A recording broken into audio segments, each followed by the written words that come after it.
Hi అండి, welcome back to my channel Yadadri అమ్మాయి. ఈరోజు స్పెషల్ వచ్చేసి ఒక హెల్దీ ఫుడ్ అయితే చూపిస్తాను. అది పిల్లలకు నిజంగా చాలా అంటే చాలా హెల్దీ ఫుడ్ అండి. పిల్లలకైతే కంపల్సరీగా పెట్టండి, చాలా బాగుంటుంది. ఇది ఒక ఆకుకూర రెసిపీ.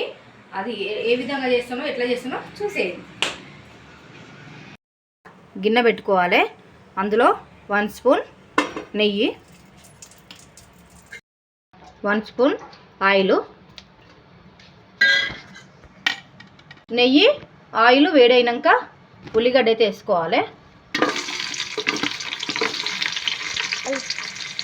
అందులోనే పచ్చిమిర్చి, ఇందులోనే 4-5 జీడిపప్పులు వేసుకోవాలి. ఎందుకంటే ఇది హెల్తీ ఫుడ్ కదా, కంపల్సరీ జీడిపప్పు అయితే వేసుకోవాలి, పిల్లలకు చాలా మంచిది. ఇందులో బిర్యానీ ఆకు, చెక్క, లవంగం, పట్ట, సాజీరా ఇవన్నీ వేసుకోవాలి. ఇందులోనే అల్లం వెల్లుల్లి పేస్ట్ పచ్చివాసన పోయేంత వరకు కలుపుకోవాలి. ఈ అల్లం వెల్లుల్లి పేస్ట్ అప్పటికప్పుడు నూరుకొని ఇందులోనే టమాటా ముక్కలు 2 టమాటాలు చిన్నవి వేసుకోండి, కట్ చేసుకొని.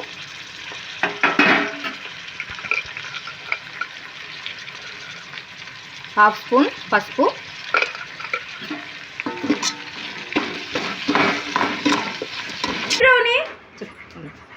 బ్రౌనీ హాయ్ చెప్పు, బ్రౌనీ హాయ్ చెప్పు మన సబ్స్క్రైబర్స్కి. అగో అక్కడ చూడు, హాయ్ చెప్పు. ఇవాళ సండే కదా, చికెన్ వండుతున్నా అనుకొని వచ్చింది. పాపం దానికి తెలియదు చికెన్ వండట్లేదని. బ్రౌనమ్మ హాయ్ చెప్పు నీ ఫ్రెండ్స్కి. చూడండి, టమాటా ముక్కలు మనకు వేగినాయి కదా. ఇప్పుడైతే ఈ ఆకుకూర వేసుకోవాలి. ఈ ఆకుకూర అనేది పిల్లలు కర్రీ వండితే తినరు కొందరు పిల్లలు. ఇలా రైస్లో చేసి పెట్టండి, చాలా బాగుంటుంది, హెల్త్ కూడా చాలా మంచిది ఈ ఆకుకూర అనేది. ఇప్పుడు ఈ ఆకుకూర, ఈ తోటకూరను ఇందులో వేసుకొని మంచిగా కలుపుకోవాలి. కూర పిల్లలకు కర్రీలా వండితే కొందరు పిల్లలు తింటారు, తినరు. అందుకే ఇలా రైస్లో వేసి అయితే పెట్టండి, చాలా హెల్తీ ఫుడ్ ఇది. నిజంగా తోటకూర చాలా మంచిదండి హెల్త్కు. పిల్లలకైతే ఖచ్చితంగా పెట్టండి. తోటకూర మగ్గినాక 1 గ్లాస్ బియ్యం అయితే తీసుకున్నా, అందుకే గ్లాసు బావు నీళ్ళైతే పోసుకుంటున్నా. చూడండి, మేమైతే బాస్మతి రైస్ వేసుకుంటున్నాము. మీరు మామూలు రైస్ అయినా వేసుకోవచ్చు, కాకపోతే బాస్మతి రైస్ వేస్తే ఇంకా టేస్ట్ ఉంటుంది. అసలింది కదా, ఏసర్లో బియ్యం అయితే వేసుకోవాలి.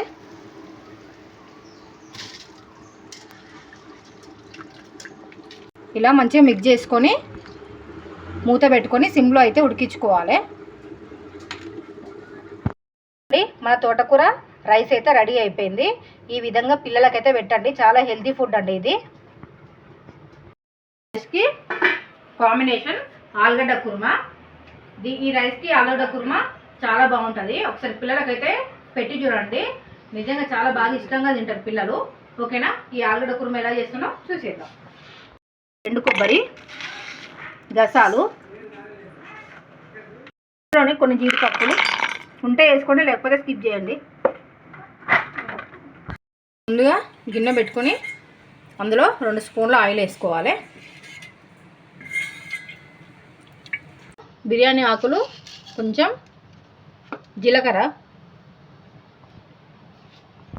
2-3 పచ్చిమిర్చి, ఉల్లిగడ్డ, కరివేపాకు రెమ్మలు వేసుకున్నాక అందులో కస్తూరి మేతి అయితే వేసుకోవాలి. కొంచెం అల్లం వెల్లుల్లి పేస్ట్, ఇందులోనే కొంచెం పసుపు. ఇందులో మనం ఆలుగడ్డ ముందుగా ఉడికించుకోవాలి. ఉడికించుకొని పొట్టు తీసుకొని కట్ చేసుకున్న ఆలుగడ్డను ఇందులో వేసుకోవాలి. ఆలుగడ్డ నూనెలో మంచిగా వేగింది కదా, టమాటా ముక్కలు అయితే వేసుకోవాలి. ఇప్పుడు టమాటాలు మంచిగా మగ్గినాక 2 స్పూన్ల కారం అయితే వేసుకోవాలి. పడినంత ఉప్పు. మనము ముందుగా మిక్సీలో పట్టిన పేస్ట్ ఉంది కదా, ఆ పేస్టుని ఇందులో వేసుకోవాలి, కలుపుకోవాలి. వేసుకొని మిక్సీలో పట్టిన పేస్ట్ ఉంది కదా, అందులో కొన్ని వాటర్ వేసుకొని ఇందులో అయితే వేసుకోవాలి. సరిపోయేంత వాటర్ అయితే వేసుకోవాలి. లాస్ట్లో కొంచెం ధనియాల పొడి, అండ్ కొత్తిమీర ఉంటే కొత్తిమీర వేసుకోండి. నా దగ్గర లేదు కాబట్టి నేను స్కిప్ చేస్తున్నా. మీ దగ్గర ఉంటే లాస్ట్లో కొత్తిమీర వేసుకోండి. ఆయిల్ పైకి తేలేంత వరకు ఉంచేసుకొని ఇప్పుడు ఈ టైంలో స్టవ్ అయితే ఆఫ్ చేసుకోండి. మన ఆలు కుర్మా రెడీ అయినట్టు.